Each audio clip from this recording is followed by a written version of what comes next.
Well, Joel had a chance to discuss the infrastructure projects in more detail with the transport minister and found him to be optimistic despite the challenges. Let's talk about the PPP, the public-private partnership. Talk about the potential that it has for Argentina and why you view it as being so important for the country. It is very important on the one hand, because it is a tool that many countries have used. But in Argentina, there has been none. Argentina had limited access to credit. Argentina lacks an enormous amount of infrastructure, not only in motorways, but also freight trains. We are recovering one of the lines with Chinese investment, bringing in new wagons, some Chinese, 1,500 new kilometers that are being built. But the system of PPP allows us to work on 8,000 kilometers more. With financing at 15 years that is from private sector investment, we can do public works now and pay in the future.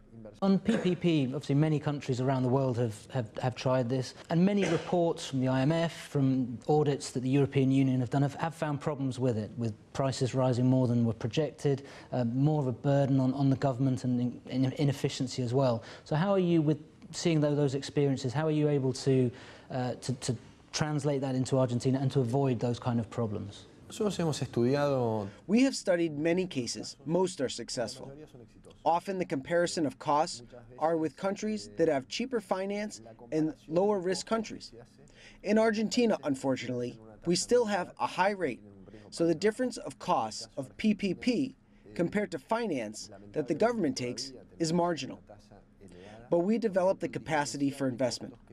The Argentine government is working intensely to reduce the fiscal deficit, looking for a primary deficit of 0 in 2020. This limits some investment, and PPP gives us the chance to do important infrastructure projects and pay in the future.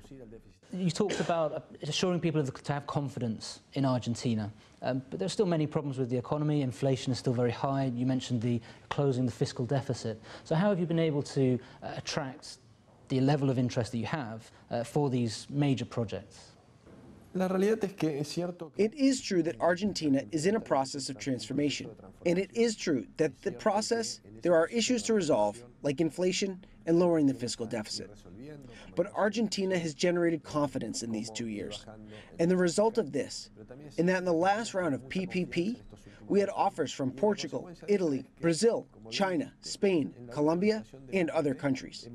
Let's talk about the trains, if we could. You mentioned the very extensive network that Argentina has historically had, but requires huge amounts of investment. Could you tell us about North Patagónico, the line which is looking to help the country really exploit Vaca Muerta, which has long been viewed as the promise for the Argentine economy, but which at the moment has not delivered? Vaca Muerta is starting to be a reality.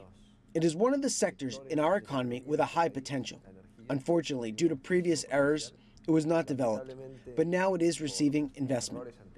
Not only are we working to improve the cost of labor and to be competitive and productive, we also announced a while ago a train that will connect Bahia Blanco with Vaca Muerta, which will allow to transport more efficiently the sand for fracking, as well as to take products for the regional economies in that sector. This train exists now, but has low freight capacity. It is one of the next PPPs on the market, with $500 million of investment that is repaid with the toll on sand that will be transported. In agreement, petrol companies, which will be another great opportunity for investment.